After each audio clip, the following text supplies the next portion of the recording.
വീട്ടിൽ തിരിച്ചെത്തുമ്പോൾ അമ്മയും അച്ഛനും എന്തോ പുറംപണിയിലാണ്. ഗേറ്റിന് മുന്നിൽ ചെന്ന് സൈക്കിളിൻ്റെ ബെല്ലടിച്ചപ്പോൾ തന്നെ അമ്മ വന്ന് ഗേറ്റ് തുറന്നു തന്നു. ഞാൻ സൈക്കിൾ കൊണ്ടൊരു മൂലയിൽ സ്റ്റാൻഡിലിട്ടിട്ട് സ്റ്റെപ്പിൽ ചെന്നിരുന്നു. എന്തേ നേരത്തെ ഇങ്ങ് പോകുന്നത്? ചവറ് തൂത്തു കൂട്ടുന്നതിനിടയ്ക്ക് അമ്മ എനിക്ക് നേരെ ഒന്ന് തിരിഞ്ഞുകൊണ്ട് ചോദിച്ചു. ഞാനിപ്പോഴും താടിക്ക് കൈ കൊടുത്തിരിക്കുക. മഹേഷേട്ടനെ കാണാൻ കഴിയാത്തതിലും നമ്പർ ഒപ്പിക്കാൻ കഴിയാത്തതിലുള്ള നിരാശയിൽ. നിന്നോട് ചോദിച്ചത് കേട്ടില്ലേ ചിപ്പി? ഓ കേട്ടു. അവിടെ ഇരുന്നപ്പോൾ ബോറടിച്ചു. നിത്യ വിളിച്ചിട്ട് അസൈൻമെൻറ്റ് എഴുതുന്ന കാര്യം ഓർമ്മിച്ചപ്പോൾ പെട്ടെന്ന് ഇങ്ങോട്ട് പോന്നു. കഴിച്ചോ നീ? ഇല്ല, വിശക്കുന്ന അമ്മ. അപ്പച്ചിയുടെ ജോലി തീർന്നിട്ടില്ലായിരുന്നു. ഞാൻ പിന്നെ കഴിക്കാൻ നിന്നില്ല. അമ്മയുടെ മുഖത്തേക്കൊന്ന് നോക്കി. അച്ഛനെന്തോ ചെടിയൊക്കെ വെച്ച് പിടിപ്പിച്ചിരിപ്പുണ്ട്. സമയം ഒന്നുപോലും ആയിട്ടില്ല. ഈ നട്ടുച്ചയ്ക്ക് നിങ്ങൾക്ക് വേറെ പണിയില്ലേ വെയിലത്ത് വന്നിങ്ങനെ നിൽക്കാൻ? നിനക്ക് ചെയ്യാൻ വയ്യായിട്ടല്ലേ? ഈ മുറ്റത്തൊക്കെ പുല്ല് വളർന്ന് കയറിയത് കണ്ടോ നീ? ആരെങ്കിലും കണ്ട ആൾ താമസമില്ലാത്ത വീടാന്നല്ലേ വിചാരിക്കൂ? അച്ഛൻ എൻ്റെ മുഖത്തേക്ക് നോക്കി. ഞാനൊന്ന് വിളിച്ച് കാണിച്ചു. അമ്മയെ നോക്കാൻ പോയില്ല. വേണേ ഇപ്പം കടിച്ചു കയറും. മഹേഷേട്ടൻ്റെ കാര്യം പറയാൻ തോന്നി. അമ്മയോടും അച്ഛനോടും അയാളെക്കുറിച്ച് സംസാരിച്ചു. ഇപ്പോഴേ ഒരു മതിപ്പുണ്ടാക്കിയെടുക്കണം. അച്ഛാ, അപ്പച്ചിയുടെ വീടിനടുത്താ ആ ഓട്ടോക്കാരൻ ചേട്ടൻ്റെ വീട്. ഏത്? അന്ന് അച്ഛനെ കൊണ്ടുവന്നില്ലേ വയ്യാതെ ആ ചേട്ടൻ്റെ വീട്? അമ്മ ശ്രദ്ധിക്കുന്നില്ലെങ്കിലും അച്ഛനാണോ എന്ന പോലെ നോക്കി. ഞാൻ തലയാട്ടി കൊടുത്തു. നിനക്കെങ്ങനെ അറിയാം? ഞാനിന്ന് കണ്ടു അവിടെ വെച്ച്. അപ്പച്ചിയുടെ വീടിനോട് ചേർന്നിരിക്കുന്ന വീട്ടിൽ നിൽക്കുന്നത്. പറയുന്നത് കളവാണ്. മഹേഷേട്ടൻ പോയിട്ട് ആളുടെ ഒരു രോമം പോലും കണ്ടില്ല. പിന്നെ എന്തിനങ്ങനെ പറഞ്ഞു എന്ന് ചോദിച്ചാൽ അച്ഛനെ അമ്മയും ബോധിപ്പിക്കാൻ തന്നെ. ആളുടെ വീട് അടുത്താണെന്ന്. നിനക്ക് എഴുതാനുണ്ടെന്നല്ലേ പറഞ്ഞത്? ചോറെടുത്ത് കഴിച്ചിട്ട് പോയിരുന്ന് പഠിക്ക്. കണ്ട ചെക്കന്മാരുടെ കാര്യം പറഞ്ഞിരിക്കാതെ. അമ്മയുടെ ചോദ്യത്തിന് ഞാനൊന്ന് മൂളിക്കൊടുത്തുകൊണ്ട് സ്റ്റെപ്പിൽ നിന്ന് എഴുന്നേറ്റ് അകത്തേക്ക് നടന്നു. കൃഷ്ണ, നിനക്കിപ്പോൾ തീരെ സ്നേഹമില്ല.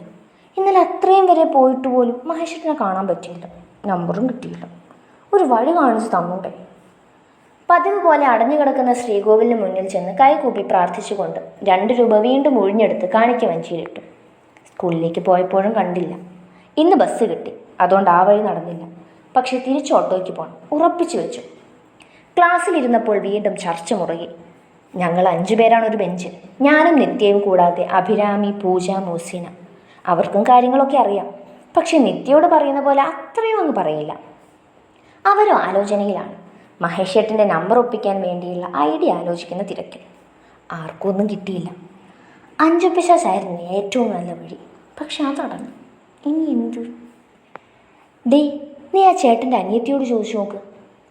അബിയോടൊക്കത്ത ബുദ്ധി. ചവിട്ടി താഴെ ഇടാൻ തോന്നി. പിന്നെ ചോദിച്ചുകൊണ്ട് ചെല്ലേണ്ട താമസം. ഇപ്പോഴത്തെ കൈ തരും. ഇപ്പോഴേ ചോദിക്കണമെന്നില്ല. ആദ്യം നീ ആ ചേച്ചിയുമായിട്ട് നല്ല അടുക്കണം. ആ ചേച്ചിക്ക് നിന്നെ ഇഷ്ടാക്കണം. ശേഷം ഫോണിൽ നിന്ന് അടിച്ചു മാറ്റി നേരിട്ട് ചോദിക്കുകയൊക്കെ ചെയ്താൽ മതി. സംഭവം കൊള്ളാം. പക്ഷെ അതിനൊക്കെ സമയമെടുക്കും മോളെ. നിത്യ അവളെ നോക്കി പറഞ്ഞു. ശരിയാണെന്ന് എനിക്കും തോന്നി. എങ്കിലും ആ ചേച്ചിയുമായിട്ട് കൂട്ടാക്കണം. എല്ലാവരെയും കുപ്പിയിലാക്കണം. എന്നാലേ നാളെ എല്ലാം കൂടെ കാണും. ഞാൻ പറയുന്നത് നീ പുള്ളിയോട് ഡയറക്റ്റായിട്ട് ചോദിക്കും. ഓ, എന്നിട്ട് വേണം എന്നെ കൊല്ലാൻ. അല്ലെങ്കിലേ കണ്ടൂടെ എന്നെ. നിവൃത്തിയേട് കൊണ്ടാണ് ഓട്ടോയിൽ കയറ്റുന്നത്. ഓ, വേണേ ചോദിച്ചു നോക്ക്. പോയാലൊരു വാക്ക്, കിട്ടിയാൽ പുള്ളിയുടെ നമ്പർ. അവസാനം അതിൽ തന്നെ ഉറച്ചു. നേരിട്ടെങ്കിൽ നേരിട്ട്, അല്ലേ തന്നെ ഒരു ഉളുപ്പുമില്ല. മുഖത്ത് നോക്കി ഇഷ്ടം പറയാനുള്ള ധൈര്യം പോലും ഇതിന് വേണ്ട. തീരുമാനിച്ചു. ഇനി പിന്നോട്ടില്ല എന്ന ഉറപ്പിലാണ് സ്കൂളിൽ നിന്ന് ഇറങ്ങിയത്. ഓട്ടോയ്ക്ക് മുന്നിൽ ചെന്ന് നിന്നപ്പോൾ തന്നെ കടുപ്പിച്ചൊന്ന് മൂളി. അത് പിന്നെ ശീലമായതുകൊണ്ട് കൂടുതൽ മൈൻഡ് ചെയ്യാൻ പോയില്ല. പുറകെ കയറിയിരുന്നു. ആരൊന്നും ചോദിക്കാൻ പോയില്ല. കുറച്ചങ്ങ് അടുത്തപ്പോൾ പതിയെ ചോദിച്ചു. മഹേഷേട്ടാ? എവിടെ? കേട്ട ഭാവമില്ല. മഹേഷേട്ടാ? എന്താ കൊച്ചേ നിനക്ക്? കുറച്ച് സൗകര്യം തരൂ നീ. അത് തരാം. മഹേഷേട്ടൻ്റെ ഫോൺ നമ്പർ എനിക്ക് തരുമോ? നിനക്കിപ്പോൾ എന്തിനാ എൻ്റെ ഫോൺ നമ്പർ? ചുമ്മാ എന്തെങ്കിലും ആവശ്യം വരുമ്പം ഓട്ടം വിളിക്കാലോ, അതിനാ. വായിലപ്പോൾ അങ്ങനെയാണ് വന്നത്. അതങ്ങ് തട്ടിവിട്ടു. നിനക്ക് എന്തായാലും ഒരാവശ്യവും വരാൻ പോണില്ല. കടുപ്പിച്ച് പറഞ്ഞുകൊണ്ട് വീടിന് മുന്നിൽ ഇറക്കി വിട്ട് ഓരോ ദാക്ഷിണ്യവും ഇല്ലാതെ അയാൾ പോയി കളഞ്ഞു. ആ വഴിയോ അടഞ്ഞു. ഇനി അടുത്ത പ്ലാൻ നോക്കണം. 6 മണിയോടെ അഞ്ജുവും മീനാക്ഷിയും കൂടി കടയിൽ നിന്നിറങ്ങി. പതിവിലും സന്തോഷമുണ്ട് രണ്ടാളുടെ മുഖത്ത്. ഇന്ന് ശമ്പളം കിട്ടിയ ദിവസമല്ലയോ? അത് തന്നെ കാരണം. നാളെ അഞ്ജു എൻ്റെ കൂടെ ഒന്ന് വരുമോ? എവിടെയാ മീനു?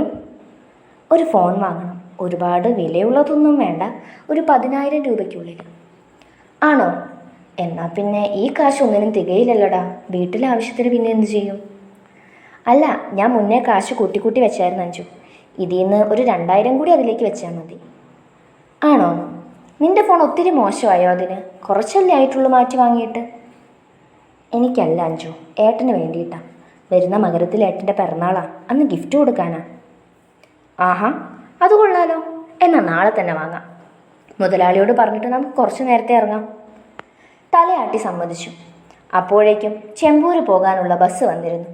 യാത്ര പറഞ്ഞ് മീനാക്ഷി കയറിയതും അഞ്ചുവും ഇടവഴി കയറിയിരുന്നു. ആ കൊച്ചി ഇതുവരെയും വിട്ടില്ലല്ലോടാ. ഞാൻ പറഞ്ഞില്ല അത് നിന്നെ കൊണ്ടേ പോകൂ. അരുൺ മഹേഷിനെ ചിരിയോട് നോക്കി. അവൾ എൻ്റെന്ന് കുറേ കൊണ്ടേ പോകൂ. ഇന്ന് വന്നിട്ട് മഹേഷേട്ടൻ്റെ ഫോൺ നമ്പർ എനിക്കൊന്ന് തരുമോ? കൂളായിട്ട് വന്ന് നിന്നങ്ങ് ചോദിക്കാം. അരുൺ പൊട്ടിച്ചിരിച്ചു പോയി അവൻ്റെ സംസാരം കേട്ടിട്ട്. പിന്നല്ലാതെ, നീ ഒന്ന് ആലോചിച്ച് നോക്കി. ഈ പ്രായത്തിലേ വന്ന് ഇങ്ങനെ പറയാനൊക്കെ ഉള്ള അവളുടെ തൻ്റെടി നിന്നോട് ഇഷ്ടമുള്ളത് കൊണ്ടായിരിക്കും, അല്ലാതെ എന്തിനാ അവൾക്ക് നിന്റെ നമ്പർ? അരുൺ ചിരി അടക്കി പിടിച്ചുകൊണ്ട് ചോദിച്ചു. ദേ അരുണേ, നീ എൻ്റെ നിന്ന് വാങ്ങിക്കൂട്ടും. നീ ആ പെണ്ണിനേക്കാളും കഷ്ടമാണല്ലോ. ഞാൻ കാര്യം പറഞ്ഞതാ, നിനക്ക് തോന്നുന്നത് പോലെ ചെയ്യും. ഓ ആയിക്കോട്ടെ, എന്നാ ഞാൻ പോകുവാടാ, സമയമായില്ലേ. ആടാ, ഞാനും തിരിക്കുവാ. അരുണും ചിരിച്ചു. ചിന്മയ. പുറകിൽ നിന്നുള്ള വിളിയിൽ കാലുകൾ സ്വിച്ചിട്ടതുപോലെ നിന്നു. നിത്യയും ഞാനും ഒരുപോലെ തിരിഞ്ഞു നോക്കി. സയൻസ് ബാച്ചിലെ വരുണാണ് വിളിച്ചത്. കൂടെ അവൻ്റെ കുറച്ച് കൂട്ടുകാരുമുണ്ട്. എന്താ? അവൻ അടുത്തേക്ക് വരുന്നത് കണ്ട് ഞാൻ ചോദിച്ചു. ചിരിച്ചുകൊണ്ട് നിൽക്കുന്നതല്ലാതെ ഒന്നും മിണ്ടിയില്ല. അടുത്തു ചേർന്ന് നിന്ന് കയ്യിലൊരു പേപ്പർ ചുരുട്ടി വെച്ച് തന്നു. പുരുകം ചുളിച്ചൊന്ന് നോക്കി. വായിച്ചു നോക്കിയിട്ട് മറുപടി തരണം. എനിക്കൊന്നും മനസ്സിലാകുന്നുണ്ടായിരുന്നില്ല. പുറകെ വിളിക്കുന്നതിന് മുന്നേ അവൻ പോയിരുന്നു. നിത്യയും ഞാനും പരസ്പരം നോക്കി. ഇൻ്റർവെലാണ്, ക്യാൻറ്റീനിൽ വന്നതാണ്. അടുത്ത് കുറച്ച് പിള്ളേരൊക്കെ നിൽക്കുന്നു. തുറന്നു നോക്കടി, അവൻ എത്ര കാര്യമായിട്ട് എന്താ എഴുതിയതെന്നും അറിയാലോ. നിത്യ മുഖത്തേക്ക് നോക്കി ചിരിയോടെ പറഞ്ഞു. എന്തിന്? എനിക്കങ്ങ് വയ്യ. നീ ഇങ്ങോട്ടെടുക്ക്, ഞാൻ നോക്കാം. അവൾ എൻ്റെ കയ്യിൽ നിന്നും അത് വാങ്ങി തുറന്നു. ഇവനെന്താ ഇതിൽ പൗഡർ തട്ടിയിട്ടു? തുറന്നപ്പോഴുള്ള കുട്ടിക്കൂറയുടെ സ്മെല്ല് കണ്ട് ഞങ്ങൾ മുഖം ചുളിച്ചു. വായിക്കട്ടെ. നിത്യ മുഖത്ത് നോക്കിയപ്പോൾ ഞാൻ തലയാട്ടി കൊടുത്തു. ഡിയർ ചിന്മയ. അയ്യോ ദാരിദ്ര്യം. എനിക്ക് ചിരി പൊട്ടി. നീ ഡിയറിൻ്റെ സ്പെല്ലിങ് നോക്കിയേ, DEER. ഇവൻ എങ്ങനെയാണ് ഈ സയൻസിൽ വന്നേ? ആർക്കറിയാം. ബാക്കി വായിക്കട്ടെ. ആ വായിക്കി. നിന്നെ കണ്ട നാൾ മുതൽ എൻ്റെ ഉള്ളിൽ കയറിയതാണ് പെണ്ണെ നീ. എത്രയൊക്കെ ശ്രമിച്ചിട്ടും ഇറക്കി വിടാനാകുന്നില്ല. ഒരിക്കൽ ഞാൻ ഈ ലോകത്തോട് വിളിച്ചു പറയും, നീയാണ് എൻ്റെ ജീവനെന്നും എൻ്റെ ശ്വാസമെന്നും. എന്നെ ഇഷ്ടമാണെങ്കിൽ ഈ കത്തിനൊന്ന് റിപ്ലൈ പ്രതീക്ഷിക്കുന്നു. എന്ന് നിൻ്റെ സ്വന്തം വരും. ഹൈഷേ, ഇവൻ ഏതടി? ഇതൊക്കെ തീർന്നില്ല. മറക്കില്ല നിന്നെ ഞാൻ മരിക്കുന്ന നാൾ വരെ. മറന്നെന്ന് തോന്നിയാൽ മരിച്ചെന്ന് കരുതുക. ആയിക്കോട്ടെ, രാമുവിൻ്റെ കാലത്തുള്ള കോഴ്സായിട്ട് ഇറങ്ങിയിരിക്കുക. ചുരുട്ടി കളഞ്ഞിട്ട് വാ പെണ്ണെ. കുറച്ചു ദൂരെ ഒരോട്ടം കഴിഞ്ഞ് വരുമ്പോഴായിരുന്നു ബാങ്കിൻ്റെ മുന്നിൽ നിൽക്കുന്ന ചിപ്പിയുടെ അച്ഛനെ മഹേഷ് കണ്ടത്. മുന്നിലേക്ക് പോകാൻ നിന്നവൻ അയാളെ കണ്ട് ഒന്ന് വണ്ടി സ്ലോ ആക്കി. എന്താ സാർ ഇവിടെ നിൽക്കുന്നേ? അവൻ ഓട്ടോയ്ക്കുള്ളിൽ ഇരുന്നു കൊണ്ട് തന്നെ അദ്ദേഹത്തോട് ചോദിച്ചു. ഓ, സ്കൂട്ടർ പണി തന്നിടൂ. ഇനി വല്ല ഓട്ടോയ്ക്കും പോകണം. തനിക്ക് വേറെ ഓട്ടോ ഉണ്ടോ? ഇല്ല, സാർ കയറിക്കോ. മഹേഷിൻ്റെ മറുപടി കിട്ടിയപ്പോൾ തന്നെ അയാൾ ചിരിയോടെ പുറകിൽ കയറിയിരുന്നു. സുധയുടെ വീടിനടുത്താണോ മഹേഷിൻ്റെ വീട്? അയാളുടെ ചോദ്യം കേട്ട് അവനൊന്ന് സംശയത്തോടെ നോക്കി. എൻ്റെ ഒരു സഹോദരിയുടെ വീട് അവിടെയാണ്. മോളാണ് ഇന്നലെ വന്ന് പറഞ്ഞത് തൻ്റെ വീട് അവിടെയാണെന്ന്. സുധ എന്ന് പറയുമ്പോൾ ഭർത്താവ് മരിച്ച്? ആ, അത് തന്നെ. ആ, പെട്ടെന്ന് മനസ്സിലായില്ല സാറേ. ഞങ്ങൾ താമസിക്കുന്നത് അതിനോട് ചേർന്നുള്ള വീട്ടിലാണ്. ഓർത്തെടുത്തുകൊണ്ട് അവൻ മറുപടി കൊടുക്കുമ്പോഴും അവൾ എങ്ങനെ തന്നെ കണ്ടുവെന്ന ചോദ്യമായിരുന്നു ഉള്ളിൽ. അല്ല, നമ്മൾ മുൻപ് അവിടെ വന്നപ്പോൾ ഒന്നും ഇയാളെ കണ്ടിട്ടില്ലല്ലോ. എവിടെ ആയിരുന്നില്ലേ? ഞാൻ കുറേ നാൾ ബോംബെയിലുണ്ടായിരുന്നു. നാടിവിടെയല്ല. ഇവിടെ ഇപ്പോൾ വീട് വാങ്ങി താമസം തുടങ്ങിയിട്ട് കുറച്ചേ ആയിട്ടുള്ളൂ. ഓ, അപ്പോൾ അതാകും. മഹേഷ് ഒരാളാണോ? വീട്ടിൽ വേറെ ആരൊക്കെയുണ്ട്? ഇല്ലില്ല, ഞങ്ങൾ 3 പേരാണ്. എനിക്ക് താഴെ 2 പെങ്ങന്മാരുണ്ട്. ഒരാളുടെ ഇപ്പോൾ മാരേജൊക്കെ കഴിഞ്ഞു. ഏറ്റവും താഴേത് ഇവിടെ ഒരു തുണിക്കടയിൽ സെയിൽസ് ഗേളാണ്. പിന്നെ അച്ഛനും അമ്മയും ഉണ്ട്.